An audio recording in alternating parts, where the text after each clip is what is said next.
Le théorème de Morley est l'un des plus beaux théorèmes de géométrie. Il n'y a pas d'application pratique de ce théorème, mais l'étude des démonstrations est très instructive, car elles permettent de mesurer l'évolution du point de vue adopté par les mathématiciens relativement à la géométrie. On peut ainsi démontrer ce théorème à la fois avec les outils de collège qu'avec des notions de maths sup. Nous proposons dans cette vidéo 2 preuves géométriques que je trouve particulièrement élégantes. Commençons par énoncer le théorème. Soit ABC un triangle quelconque. Si on trace les trisectrices de ces angles, leurs intersections déterminent un triangle équilatéral EDF.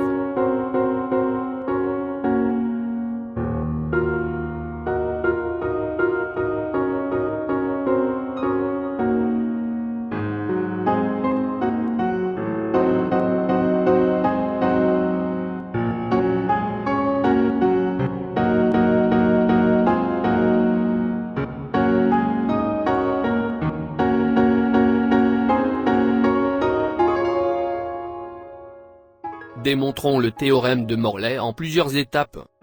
Première étape, considérons I le point d'intersection des droites IB et F, B. D est alors le centre du cercle inscrit dans le triangle BIC. En effet, D étant le point d'intersection des bisectrices issues de B et D, ID est donc la troisième bisectrice du triangle BIC. Construisons maintenant deux points E' et F', respectivement sur les segments BI et CE de manière à obtenir l'angle F', DI égale à l'angle E', DI égale à 30 degrés. Les triangles F', ID et E', ID sont alors égaux. On en déduit que le triangle E', DF' est équilatéral, car F', D est égal à E', D, et l'angle F', DE', égale à 60 degrés.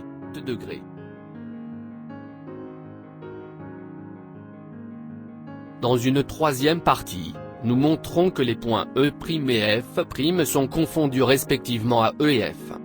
Cette troisième partie se subdivise elle-même en deux sous-parties.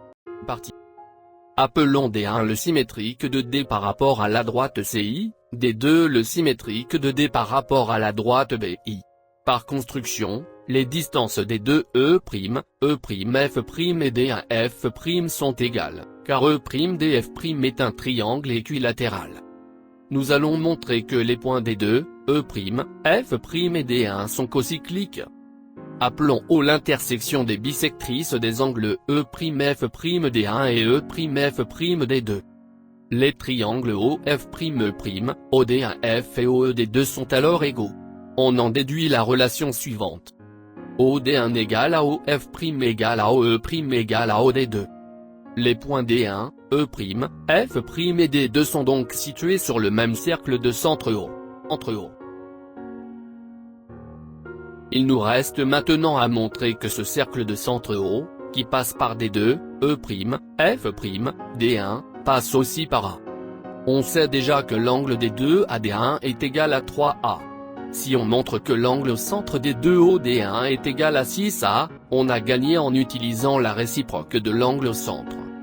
Notre objectif est donc de montrer que l'angle des deux OD1 est bien égal à 6A. Pour ce faire, il nous suffit de calculer l'angle des deux E', F'. En effet, comme les chordes D1 F', E', F' et D2 E' sont égales, elles découpent l'angle D1 OD2 en trois parties égales.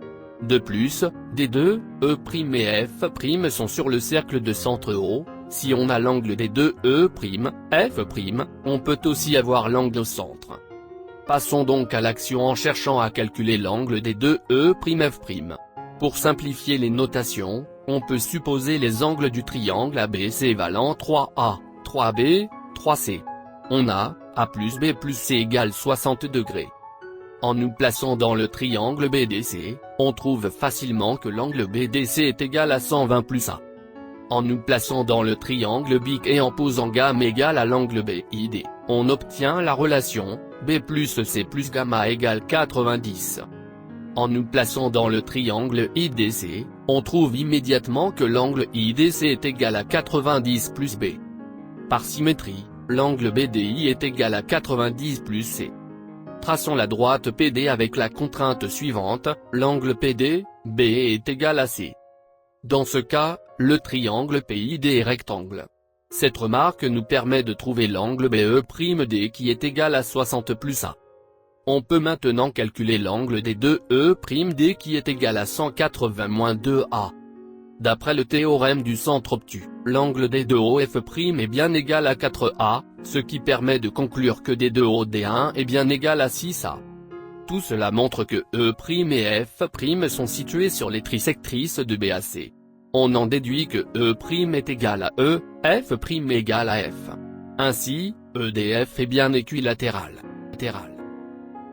La preuve précédente est une démonstration géométrique directe. J'ai dit au début de la vidéo qu'il existe une autre preuve élégante. N'ayant plus de temps, je me contente de citer la preuve de John Conway. C'est une preuve qui utilise le raisonnement par analyse-synthèse. Dans l'analyse, on fait le portrait robot de la configuration de Morley.